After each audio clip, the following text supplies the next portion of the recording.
Hello, good people, and welcome to Rewoke, Rewriting Our Kids' Education podcast. My name is Michelle Person, and we are on a journey. We are rethinking, re-examining, and re-educating ourselves and our children. On today's episode, we will be talking about woke in the classroom.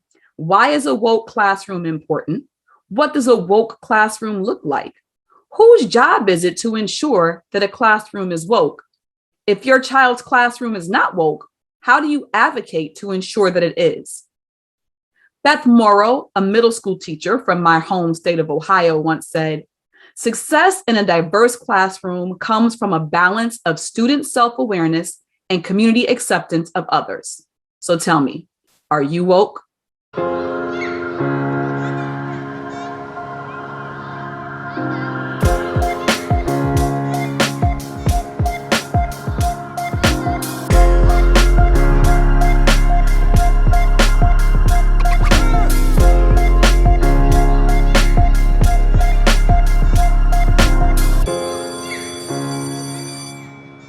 If being woke in the greater society is to be aware of the social and racial injustice in the world, acknowledge that those injustices impact us in everyday life in a million different ways, and actively seek ways to counteract and dismantle those injustices, then to be woke in the classroom means to be aware of the social and racial injustice that intentionally and unintentionally permeate traditional education and impact us in a million different ways. From what we are required to learn, to how it is presented, to how it is assessed, and to actively seek ways to counteract and dismantle those injustices, making the education process more representative, inclusive, and equitable. That's a mouthful. I know it is because I had to write it down and re-record it 3 times to make sure I said it right. But I needed to say it just that way because it's important that we understand what it is and why creating classrooms like that should be the requirements and the norm and not options or exceptions to the rule. Our brains process billions of pieces of information every day. As you experience the world around you, your brain decides what information needs to be saved. And it does that because it looks at the information that comes in, tries to find the information that is most like the information already there, and saves that information that is most similar. It is easier for our brains to learn and store information when that information is similar to what we already know. That's called having a hook to hang the new information on. The hook is background knowledge. Students bring background knowledge into the classroom every day, including their culture, their language, and their life experiences. When we view their background knowledge as an asset and tap into it, we create an optimal environment for student learning. It is the job of the teacher to present important information in a manner that makes it accessible for all students so that they can be assisted in making meaningful connections so that that new information can be learned and stored for later use. Unfortunately, research shows that for students of color, that rich background knowledge is often overlooked and underutilized. Students unable to make meaningful connections to this new information struggle academically, and then negative stereotypes are perpetuated by teachers, administrators, and policymakers who fail to realize that the problems are with the framework with which the information was presented and not with the student. So that's the why woke classrooms are important. And here's what one looks like.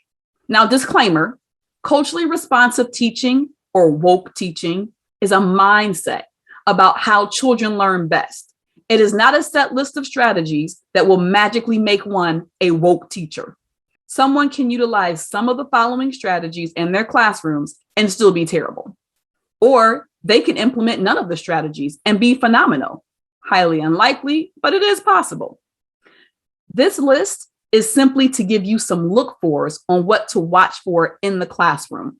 Number 1, what efforts are being made to get to know your child and build a sense of community? Were you given an interest survey at the beginning of the school year for you and your child? Don't you throw that in the garbage. Fill it out and send it in.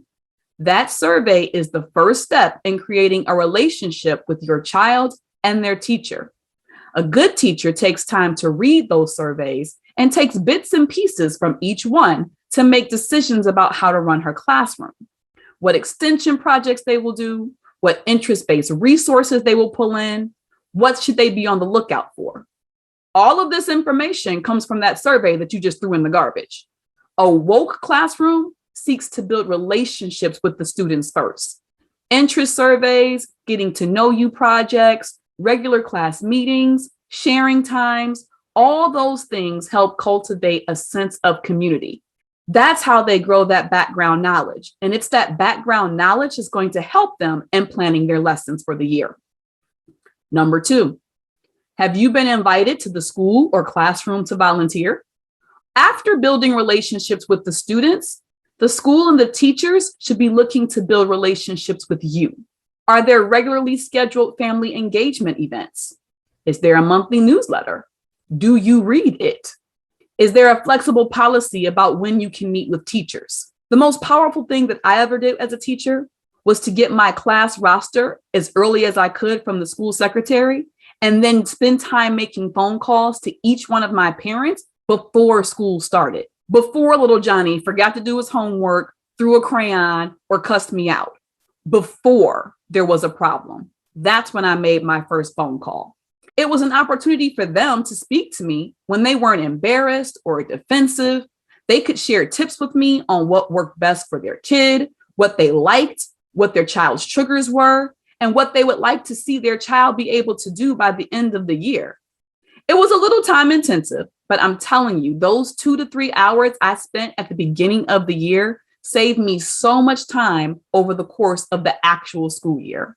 And most importantly, it gave me insight on what bridges I needed to build with my students so they could begin to build strong connections to the academic content that I was literally about to spend the next 9 months trying to teach them.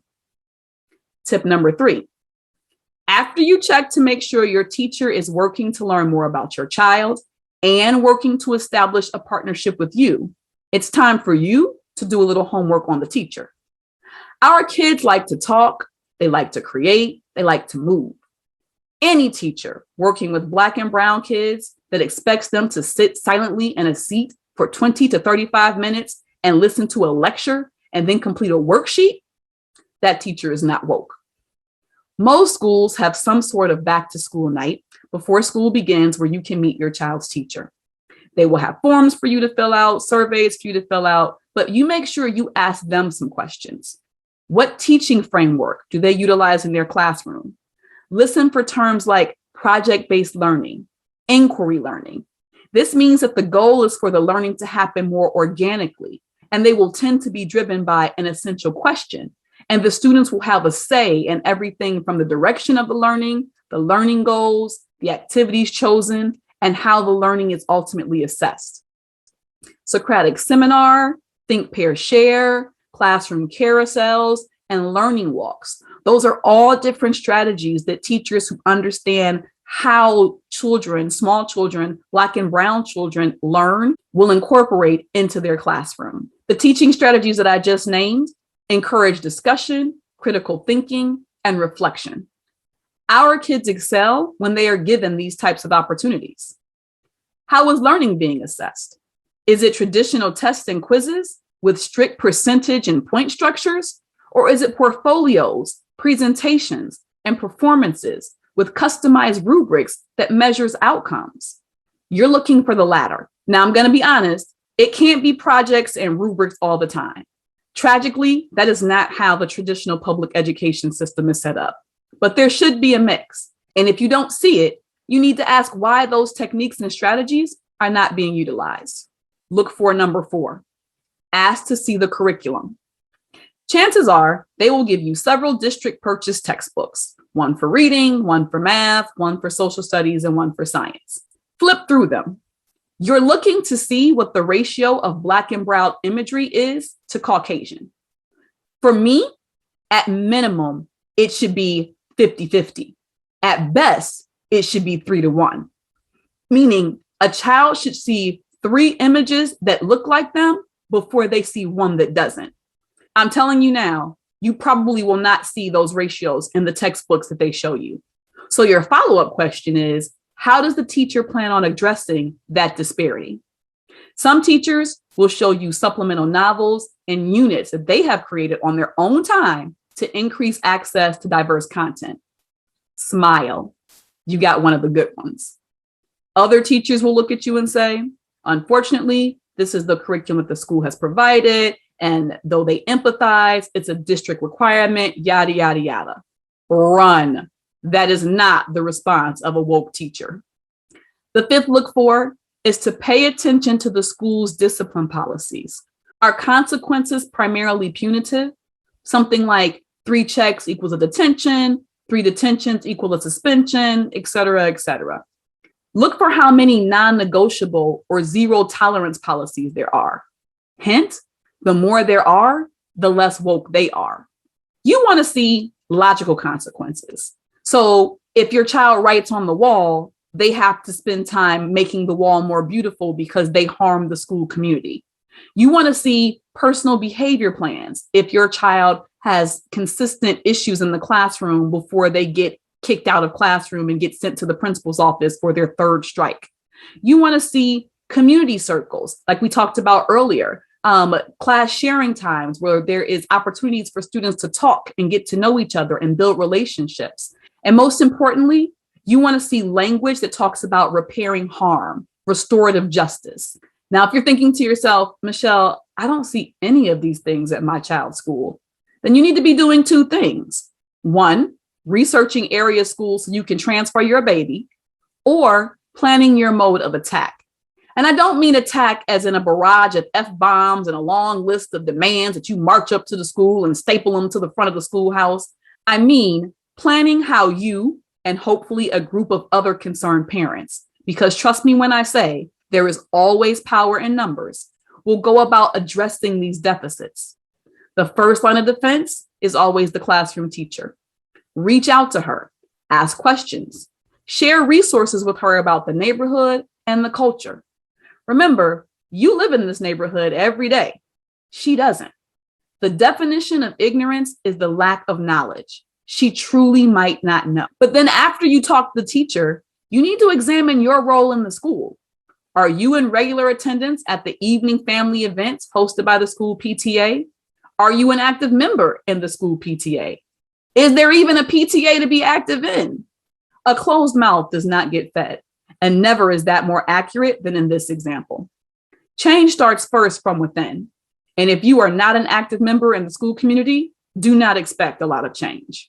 Our kids spend 1/4 of their lives every week at school. That is a significant amount of time. We don't want all the work we have done creating a workspace for them at home to be undone when they walk into the school building. Pay attention, ask questions, push for policy changes, be an active participant in the change you want to see in the classroom. We want to hear from you. Did we forget to include something with our woke look fors? Can you share some tips on how your school community has worked to build a woke culture or best practices that you've observed? Hop on over to our Facebook page, Just Like Me Presents, join our group and let us know. Show notes and resources to all the things we talked about on today's show are available on our website, justlikemepresents.com. Share this podcast with educators and parents in your community circle and hit the subscribe button so you never miss an episode. Next week, we will specifically be looking at reading instruction and what tools and strategies work best in a diverse and inclusive classroom. Thanks for listening. And remember, if our children can see it, they can achieve it.